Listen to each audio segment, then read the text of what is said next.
تو این ویدیو می‌خوایم در مورد اصلاح فرم اعضای صورت با هم دیگه صحبت کنیم و بررسیش کنیم. همراه ما باشید. سلام، فرشید یار محمدی هستم و می‌خوایم در مورد اصلاح اعضای صورت از لحاظ حجم، از لحاظ جایگاه و از لحاظ اندازه با هم دیگه صحبت کنیم و می‌خوایم با هم دیگه یاد بگیریم که چطور می‌تونیم بینی، چشم‌ها، ابروها، جای گوش، زاویه فک و هر چیزی که مربوط به چهره است و چجوری میتونیم اصلاحشون کنیم.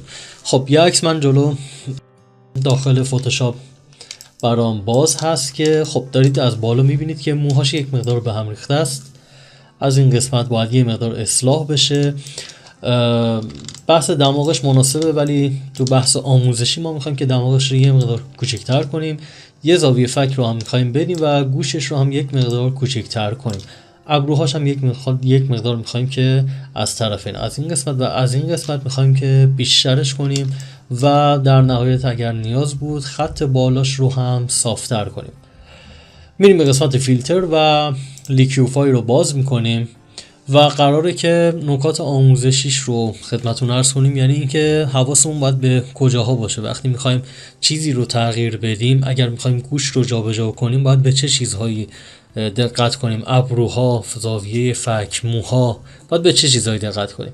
خب یه دونه کلیپ ساخته بودیم در مورد اصلاح حالت مو که لینکش رو بالا میذارم، حتما ببینید. اینجا هم دوباره تکرار میکنیم اصلاح مو رو، چون بک‌گراند و خود مو، حالت مو، زاویه مو متفاوته، لذا این خودش باز میتونه یک تمرین دیگه ای باشه که با هم دیگه یاد بگیریم و بقیه اعضای صورتش رو هم سعی میکنیم که با هم دیگه کار کنیم تا جایی که امکان داشت. من رو عکس زوم میکنم. خب و از ابزار اول شروع میکنم. این قسمت رو من به راحتی میتونم توی هر زاویه‌ای کم و زیادش کنم، چه از سمت چپ به سمت راست، چه از پایین به سمت بالا، چه از سمت بالا به سمت پایین. از هر زاویه‌ای میتونم این کار رو انجام بدم. چرا؟ چون پشتش تک رنگه، بک‌گراندش تک رنگ این قسمت. اما این قسمت رو دیگه نمیتونم تو هر زاویه کم و زیادش کنم. اگر بخوام حجم بدم یا اگر میخوام حجم مو رو بگیرم باید توی همین زاویه باشه. چرا؟ چون بک‌گراندش دیگه تک رنگ نیست. بک‌گراندش از یک شکل خاصی برخورداره. دیگه نمیتونم از پایین به بالا بیارم. میبینید توی بک‌گراندش خیلی فاجعه میشه. خب خیلی راحت من این رو براشم رو بزرگتر میکنم و از سمت این رو هم سعی میکنم توی همین زاویه یه مقدار کمتر کنم، یه مقدار کمتر، و کاملا باید حواسم به این شکل مو باید باشه، به این انحنایی که مو داره باید باشه. اگر از این قسمت الان حجمش مناسب شد، از این پایین تر هم باید یه مقدار کمتر کنم تا اون قوس رو داشته باشه. میتونم اینجا رو یه مقدار بیشتر کنم، بالا رو هم میتونم یه مقدار بیشترش کنم دقیقاً تو همون زاویه. پایین رو هم یک مقدار باید بیشترش کنم تا اون قوس خودش رو نشون بده و اصلاحش کنم. این از این بالا رو من خیلی میخوام حجم بدم، تا اینجا من میخوام حجم بدم. قبل و بعد رو داریم میبینیم به چه شکله. خیلی راحت الان یک قسمت اون مو رو کاملا ما خیلی بهتر شده و اینجا میتونم اینجا رو هم اصلاحش کنم. اگر میبینید خیلی راحت دارم سایز براش رو کم و زیاد دارم میکنم، یه دونه کلیپ جداگانه ساختیم در مورد شورتکات های براش. این لینکش رو بالا میذارم، حتما نگاه کنید، چون براش یکی از پرکاربردترین ابزارهای ادیت عکس هست که اگر شورتکاتاشو بلد باشیم خیلی کارمون سریعتر و راحت‌تر و حرفه‌ای‌تر به نظر میرسه و کارمون سریعتر پیش میره. خب این تا اینجا یه کاریه. قبل و بعد میبینیم که چقدر موهاش الان بهتر شده. پشت سر مناسبه، ولی به نظر من یک مقدار کم بشه مناسبتر هم میشه. ابعاد گوشش خوبه، اما تو بحث آموزشی که هست، من اگر بخوام ابعاد گوش رو کمتر کنم باید به اون خط بیرونی، خط محیطش باید دقت کنم. اگر از اینجا به 1% کم میکنم، از بالا هم باید تقریبا به همون درصد کم کنم تا اون حالت گوش خودش رو نگه داره. نکته اول و نکته دوم، اگر من دارم از این قسمت دارم کم میکنم، باید از داخل خود گوش هم یک مقدار ببرم به سمت چپ. اگر این کار رو نکنم، فقط این خط بیرونی، فقط این قسمت تحت تاثیر قرار میگیره و اینجا به همون شکل میمونه. پس اگر من بیرون رو یک مقدار به سمت داخل میکشم، اینجا رو هم باید یک مقدار به سمت داخل ببرم. اینا اون نکاتیه که توی اصلاح ابعاد و اندازه ها مهمه. خب این هم از گوش، چیزی دیگه ای نداشت. طبق معمول باید حواسمون به بک‌گراند باشه. نکته بعدی نکته زاویه فک هست که حواس من باید به خطوط روی گردن سوژن باید باشه. الان دارید میبینید یک خط خیلی ریزی اینجا داره. حواسم باید به اون باشه که اون خراب نشه.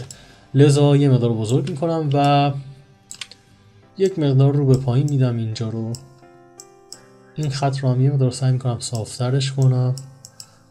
یه مقدار میبرم رو به این سمت.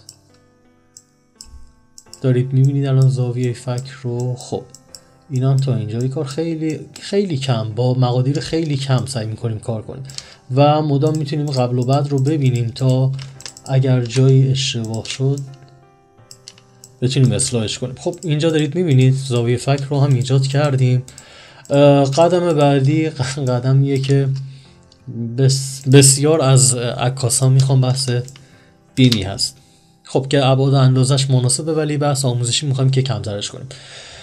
یه انحنای خیلی ریزی بالای بینیش هست، یک انحنای خیلی کمی هست که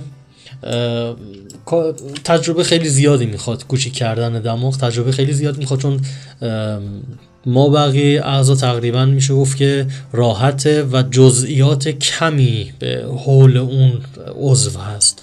مثلا گوش فقط یه بک‌گراند هست یا یه مو هست که جفت اینها، چه بک‌گراند چه مو، بک‌گراند شاید ولی مو هیچ حالت خاصی نداره، یا فیده یا سفیده یا موه. ولی دماغ نه، دماغ از یه جای گونه هست، چینهای زیر چشم هست، خود چشم هست، ابرو هست. حواسمون باید خیلی به اینا باشه که تغییر نکنه. بریم ببینیم که چه خبره. خب من اینجا میخوام که این رو یه مقدار بیارم به این سمت. تا اینجا قابل قبوله. تا اینجا دارید میبینید که چشم انقدری تغییر نکرده. اگر حساسیت کار خیلی بالاست، من این مقدار زوم میکنم. خب من یه مقدار براشم کوچیک میکنم و برای از بین بردن قوس دماغ، وقتی من از این قسمت از چپ به راست آوردم، حالا یه مقدار براشم کوچیک‌تر میکنم، ما بین دماغ و چشم رو دوباره برمیگردونم سر جاش. یه مقدار برمیگردونم سر جاش. دوباره قبل و بعد رو میبینیم که چشم تقریبا اون خط چشم سر جاش قرار گرفته. در مورد ابروها حالا من میخوام یک مقدار که ابروهاش رو کشیده تر کنم و حتی میتونیم ابروها رو یه مقدار نازکتر هم کنیم. خب وقتی من میخوام ابروها رو بلندتر کنم، سعی میکنم که از قسمت بیشتری از ابرو بگیرم. یعنی چی؟ یعنی اگر من میخوام این ابرو رو الان ادامه دار بدم، فقط از آخرش من نگیرم نکشم، به این شکل نباشه. سعی میکنم که یک مقدار بیشتر باشه، یعنی تقریبا این به مساحت بیشتری رو زیر براش بگیرم و خیلی کم شروع میکنم به کشیدنش. ببینید نگاه کنید، از این قسمت شروع میکنم به کشیدن تا اینجا رها میکنم. یه مقدار دیگه میارم این طرفتر، کلیک میکنم، میکشم رها میکنم.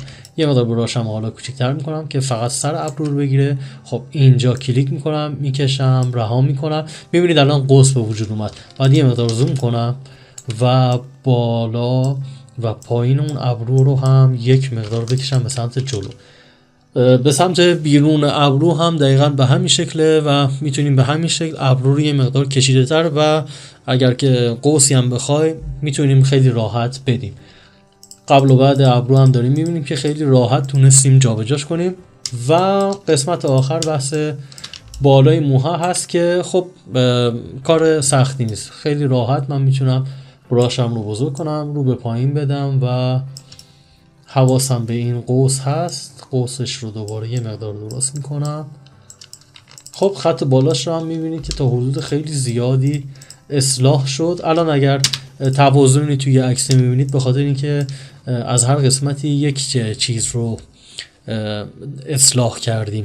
مثلا ابرو یکیش رو درست کردیم، گوش رو کوچیک‌ترش کردیم از اون ابعاد واقعیش. به خاطر همین اگر قبل و بعدش انقدری به چشم شاید نیاد، به خاطر اینه که به صورت متقارن این کار رو انجام نداریم. در مورد دماغ هم اگر بخوام کوچکترش کنم، من میام از این قسمت براشم رو بزرگ مد نظر میگیرم و یه مقدار خیلی کم به سمت داخل و این طرف هم خیلی کم به سمت داخل. برای کوچک کردن بالاش هم از این ابزار، از ابزار پنجمی کلیک میکنم، سایزش مناسبه، یه مقدار کوچکترش میکنم. تا اینجا خوبه. در حد یک کلیک فقط، در حد فقط یک کلیک. اینجا هم یک کلیک و الان دماغش رو هم داریم میبینیم که طبیعی کوچیک شد. و این بود از اصلاح فرم اعضای صورت که خیلی زیاد کار بردی، مخصوصا تو عکسایی که بخواد پورتره باشه. فرشید یار محمدی هستم. اگر به این دسته از کلیپ‌ها یعنی آموزش فتوشاپ به زبان فارسی، به زبان ساده و کاملا رایگان اگر علاقه‌مند هستید، همین الان میتونید کانال یوتیوب ما رو سابسکرایب کنید و زنگوله کنارش رو هم بزنید تا اگر ویدیوی جدیدی گذاشتیم بتونید تشریف بیارید و از ویدیو استفاده کنید. و اینکه یه پلیلیست اینجا معرفی میکنم که ترفندهای فتوشاپ هست و یه پلیلیست دیگه اینجا معرفی میکنم که در مورد 0 تا 100 فتوشاپ، یعنی از 0 شروع شده، از اینکه فورک اسپیس چیه، ابزارها چیه، ادجاستمنت ها چیه و داریم که ادامهش میدیم. ممنون از اینکه همراه ما هستید و همراه ما باشید.